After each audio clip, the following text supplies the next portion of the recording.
Conçue à l'origine pour mesurer le pouls et optimiser son entraînement à partir de sa valeur, la montre cardio s'est largement démocratisée et surtout spécialisée. Presque chaque sport dispose aujourd'hui de sa montre avec cardio, voire GPS intégré. Quel modèle choisir pour le running? Quelles sont les meilleures montres running GPS actuelles? On commence notre top 5.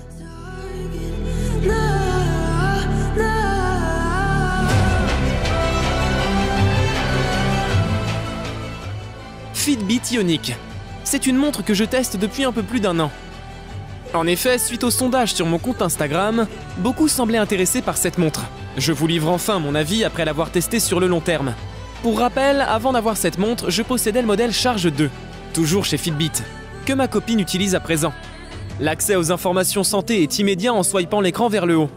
Nombre de pas dans l'heure écoulée, distance parcourue, étage gravi, fréquence cardiaque, calories brûlées, minutes actives. De son côté, le bouton en haut à droite permet de lancer une activité. Running, vélo, elliptique, natation, musculation, tapis de course, minuteur d'intervalle, vélo en fonction de l'ordre que vous avez choisi via votre tableau de bord Fitbit. J'ai intégré les activités que je pratique le plus régulièrement et retiré les autres. Concernant la marche, elle ne fait pas partie des activités à choisir. Elle se détecte automatiquement dès 10 minutes de marche. Vous pouvez choisir 15 minutes. Le bouton en bas à droite permet de régler vos alarmes quotidiennes. Réveil, traitements médicaux, dans la limite de 8 alarmes. Le bouton de gauche, quant à lui, sert à allumer et éteindre l'écran. Ce qu'on peut également faire en tapotant l'écran.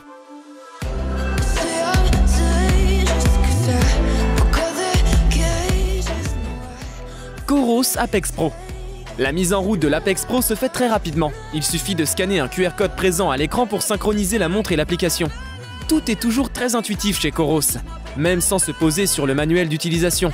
On arrive facilement à trouver par soi-même comment paramétrer la montre pour sa pratique, ce qui est loin d'être le cas chez certaines marques concurrentes. La maniabilité de la montre est aussi très bonne. On retrouve 3 boutons dont une molette sur le côté. La molette remplace finalement à elle seule 3 boutons. Haut, bas, validé, alors que le bouton du haut active le rétroéclairage. Et le bouton du bas permet l'annulation, ou le retour, ou le marquage des tours manuels. Au début, il faut bien dire que la prise en main de cette molette n'est pas simple. D'autant plus qu'il n'y a pas véritablement de cran d'arrêt. Au bout de quelques temps, on s'y fait. Mais ce n'est pas forcément le plus pratique à nos yeux quand il fait froid, avec les doigts engourdis et les gants. Ce modèle est bien robuste avec sa lunette en titane et sa vitre en saphir inrayable. Pourtant, malgré la présence de matériaux de qualité, le poids de cette montre reste relativement léger, affichant 59 grammes sur la balance.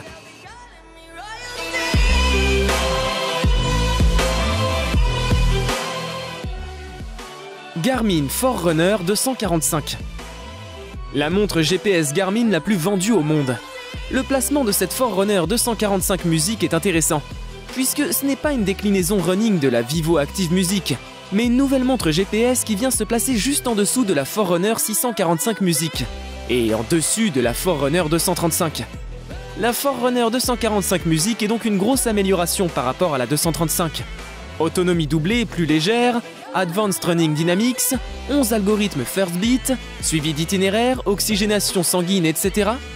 Si l'écran OLED tactile est devenu la norme sur les pures montres connectées, Garmin conserve les avantages de l'interface par bouton, plus pratique à utiliser lorsqu'on fait du sport, et de l'écran transréflectif, moins lumineux mais moins gourmand en énergie. Du coup, il faut savoir que le rétroéclairage sera indispensable dans la pénombre, pour arriver à voir quelque chose. Par contre, la visibilité est excellente en plein soleil.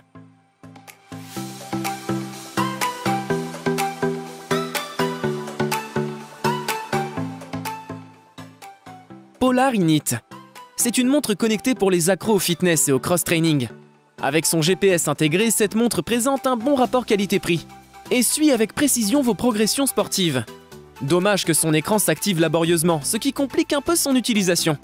Disons-le d'emblée, nous avons été conquis par le design de la Polar Init qui se porte de façon très agréable au quotidien.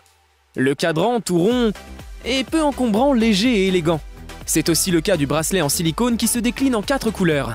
Notre préférence va au blanc, et qui convient au petit poignet en s'ajustant parfaitement. Son revêtement résiste particulièrement bien à la transpiration et assure un confort optimal, même la nuit. Bref, pour nous, Polar réussit un sans faute, tant au niveau esthétique qu'ergonomique. L'utilisateur accède à certaines fonctionnalités communes à d'autres produits de la gamme. Les exercices de respiration sereine, nous ont paru assez gadgets. Nightly Recharge, qui analyse votre récupération la nuit, s'est révélé en revanche plutôt pertinent. Cela nécessite de capter sa fréquence cardiaque durant au moins 3 nuits de suite. Et c'est un vrai plus pour savoir jusqu'où pousser son entraînement le lendemain, même si Polar analysait déjà la fréquence, la charge, l'intensité et le volume de l'activité physique.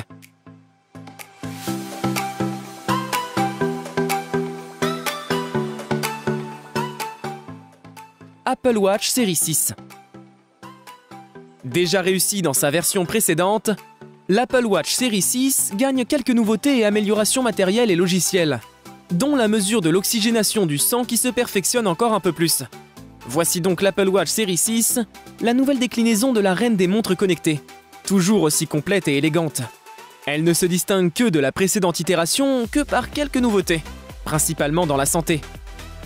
Nous trouvons ainsi la mesure de l'oxygénation du sang, le suivi du sommeil ou encore des consignes pour se laver les mains correctement. S'ajoute à cela une nouvelle puce 20% plus rapide, l'altimètre en permanence et de nouveaux cadrans. Autant de nouveautés mineures pour une montre déjà majeure. La plus belle progression est signée par le cardio-fréquence-mètre.